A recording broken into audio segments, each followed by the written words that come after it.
Welcome back to Tech Career Advisor. My hope for this channel is to share with you everything that I've learned throughout my 23 years in the field of IT. In today's video, I'll be talking about the importance of setting up a home lab, but then also giving you specifics around building a home lab, which I believe you can do for less than $400. So first and foremost, the reason for the home lab is to get valuable hands-on experience. Now, for those that are just starting their career, if you haven't had the opportunity to get a job in the field, it's sometimes difficult to start because you have no experience and people aren't willing to bring on a beginner. Well, a couple ways you can get around this. One is having a lab at home and downloading trial versions of software using network simulators and emulators, using virtual machine technology, um, as well as volunteering at your church and your local nonprofits, um, going to organizations and asking about internship opportunities. And so that you'll have the opportunity to build your resume while you're studying, while you're pursuing maybe your A plus in your Network Plus certification. Between the work that you do in the lab environment and volunteering or internship and ensure that you're learning the systems that are within the environment. And in an earlier video, I talked about a career roadmap plan. You need to understand where you're trying to get to, and you should always be learning more and advancing yourself and not be confined to the systems that are located in your place of employment because your dreams are boundless and you want to be the best professional that you can be. And don't forget it's a competitive field. It doesn't matter that there are thousands of jobs. There are millions of people vying for those jobs. So ensure that you have hands-on experience by building this lab environment. That's going to help you. Now, the other thing that I want to clarify, I'm not saying that you absolutely need to purchase hardware. You can utilize hardware that you already have at home. So a laptop or a desktop that's already there, providing that you have at least about 16 gigs of RAM. Anything under that can be difficult. Obviously, you need hard drive space. Um, Wireless itself isn't necessarily needed, but you might need network connectivity, or else you'll have to download and use a thumb drive and move files across. And so, if you don't have the money, utilize what you have. If you do have a couple $100, what I'm about to show you will be ideal. So this is a mini PC that I purchased from Amazon. Very small, very lightweight. It has an AMD Ryzen 5000 series processor in it. It was about $300, so which is very cost effective. On the back, you see two RJ45 ports. It also has a wireless NIC embedded, USB-C power, HDMI display port, and two USB ports on the back. And then on the front, you see two additional USB ports, a Type-C USB connector there, and an audio jack as well. I think this is more than sufficient for a lab environment. I wouldn't recommend using this as a server in a business, but it could be a desktop in a business environment. I also had this wireless mouse and keyboard at home, and this is part of my lab. The other thing I didn't want to spend money on another monitor, and my other monitors I use for my day job. And so what I did was connect my mini PC via the HDMI port to my smart TV in my office at home. And so I have a 50-inch monitor, so to speak.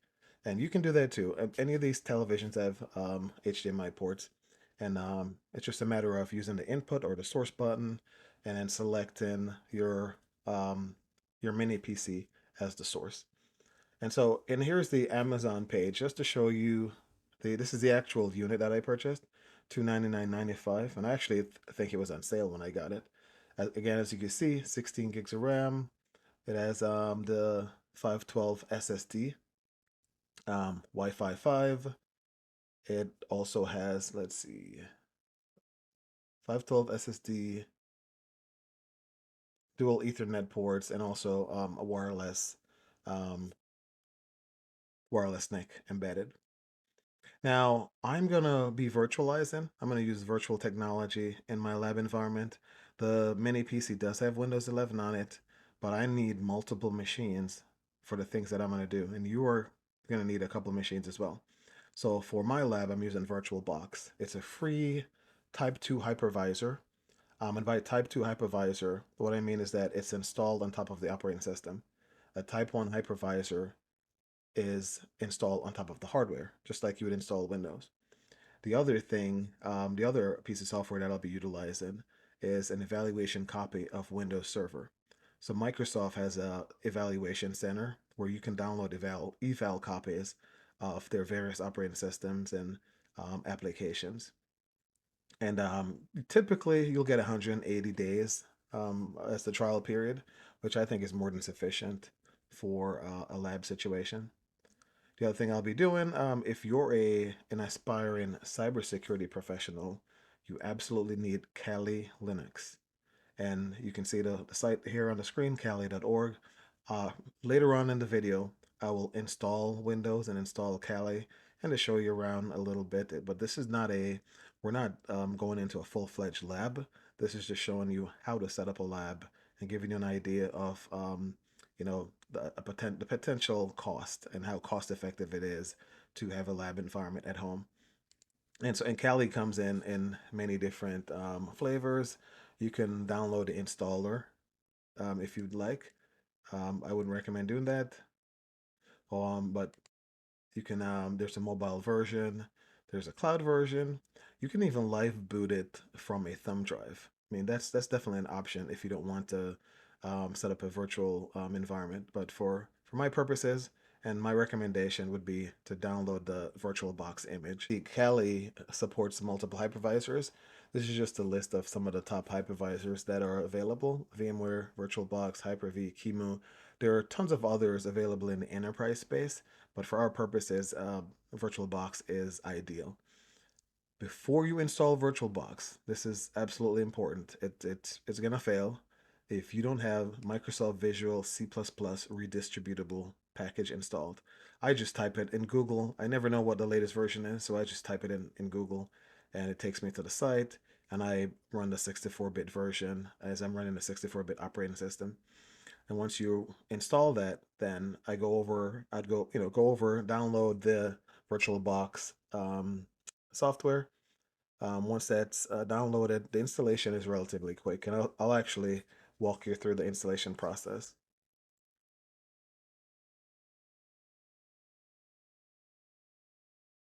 So it's basically just accepting, just accept the defaults. There's really no reason to change anything there. Again, lab environment, go through, proceed with the installation. It will detect your network cards. Um, Go through, click yes, hit install, and just let it run. It won't take more than a couple of minutes, and you'll have your virtual environment ready to go and ready to accept images and build out machines. So here you go. You have your VirtualBox Manager, and now you could create new machines or you could import virtual images. I'm going to go over to the Microsoft Evaluation Center and download an ISO image. An ISO image is like an image of a CD or a DVD. And I'm going to evaluate Windows Server 2022 to register for your free trial. So fill in your name, email address, etc., and just hit the download button. And once it's downloading, you will have your ISO image ready to go. So now I'm gonna set up a. So now we're gonna set up a virtual Windows server. So you hit new, give it a name. You see there's a default folder where it will store your virtual images. You can leave the default or you can change it if you feel like. Um, you do need to select the location of the ISO image and go down and select that file. I renamed it. It's not actually called that Server 2002 eval. Now, this section here is very important. You'll see Windows Server 2022 standard eval. Then you see desktop experience and data center and also desktop experience. The desktop experience means that this you'll be installed in Windows with the GUI, the graphical user interface. If you select the other options, what you're doing is installing Windows Core.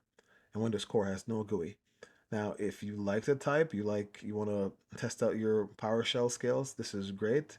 You can also manage it via RDP remotely from your laptop. You could install the Microsoft management tools, the MMC and other tools, and manage the services remotely as well if you want to. For simplicity and the purpose of this exercise, I'll be installing the desktop experience version. Now, the other thing here you're going to do is set a password for the unattended installation. It's going to do the defaults. We don't need a product key right now because we're just doing a trial, and I'll leave the other stuff as default. You can dictate the amount of memory you want to allocate and the number of virtual processors. I'm going to go with 3 gigs, and I'm going to go with 2 virtual processors. Um, it it can set it'll basically set the default. But what I recommend is if you're not sure of what the requirements are, go look up at the requirements for any operating system that you're installing to make sure you're giving it an adequate amount of memory, at least the minimum amount of memory, disk size, and as well as number of virtual CPUs. So we hit finish, and our machine will power on our machine and begin the installation of Windows Server 2022. Now the install takes some time, so we won't sit and watch the entire thing, but I will show you some of the key pieces here. So as it boots up, it will find the ISO image and boot into and use the ISO image to boot. There's a boot sector on that virtual disk, and we'll start the process of configuring the hard drive and installing the necessary components.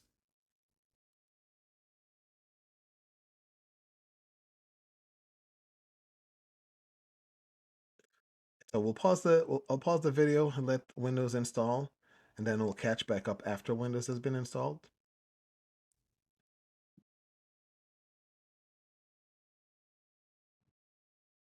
But I did want to show you though the beauty of virtualization. My lab environment is running on a mini PC, and this mini PC is running Windows 11. It's actually not even running Windows 11 Pro. It's running Windows 11 Home. And VirtualBox allows me to set up a virtual environment where it carves out a space on this system, accesses memory, CPU, networking, and so forth. And I could build Windows servers within that virtual environment. I can set up a Linux box and do a lot of other things on this $300 piece of equipment. So to me, it's fascinating. I've been working with virtualization for almost 2 decades, and I'm still fascinated by it.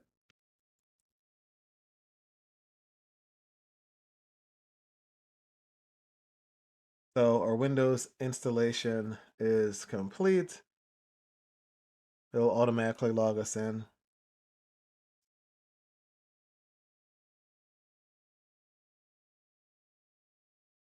And there you can see, showing you the server manager dashboard. So Windows is ready to go. This is not a system administration lab or a Microsoft lab video. So I won't delve into Windows specifically right now. I will create other videos later where we talk about Active Directory and networking and all those pieces. But this video is just to show you the lab environment and the process of creating a lab. Now, the last thing we want to do before we finish this video is download the virtual image for Kali Linux. And I'm going to select the VirtualBox image. I'm going to download that. And very, very important, because this happened to me. When you download this file, it's a 7-zip file. So it's a zip file that contains 2 files. One of them is the virtual disk image, and then there is a configuration file. You cannot import the zip file into VirtualBox, so you're going to have to extract the information out of it. I downloaded a trial version of WinRAR. You could use 7-zip, you can use other tools to extract it. So I'll go through the process of extracting the files, and then I can go back to VirtualBox and import the virtual disk image and the configuration file.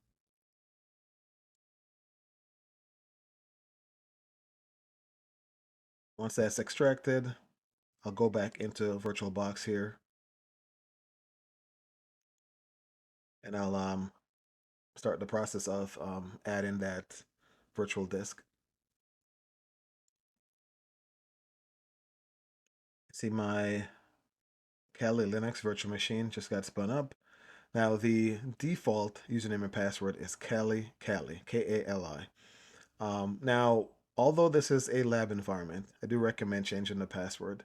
Get into the practice of changing default passwords because when you're in the real world, when you're in a production environment, if you purchase a piece of networking device or any device at all, and you keep the default configuration, including the password, IP address, etc., you're just making it easier for hackers to get into your environment because it's very easy to find out what the default configuration and passwords are. You could literally Google it and you're going to get that info. So there's a default login so that you can get in and make changes. Always change it, even if it's a lab environment, and document your passwords in a safe place. It's just good practice. I'll show you around Cali a little bit. It has a ton of tools in there. It's just really packed with cybersecurity tools that both the hackers and the security professionals utilize. You see, we have information gathering tools, vulnerability assessment tools. There's web analytics tools available as well. Database assessment tools. Let's see, password attacks. You have John the Ripper. There's so many different things. You can crack passwords, crack wireless networks, reverse engineering tools, exploitation tools, sniffing and spoofing. So many things, forensics tools as well. And so this video is not focused on Calais. I will be creating cybersecurity related videos. So make sure you subscribe and hit the notification bell. I'm going to cover system administration, a lot of the Windows Server stuff. I'm a Cisco certified engineer, so I'll cover some networking stuff as well. And I'm open to comments and definitely open to suggestion. So put if you have ideas of videos that I should do next, place that in the comments. I'd love to get some feedback from you. If you found today's video useful, please don't forget to smash the like button and subscribe if you haven't already done so. And remember, sharing is caring, so share with your friends. Thank you.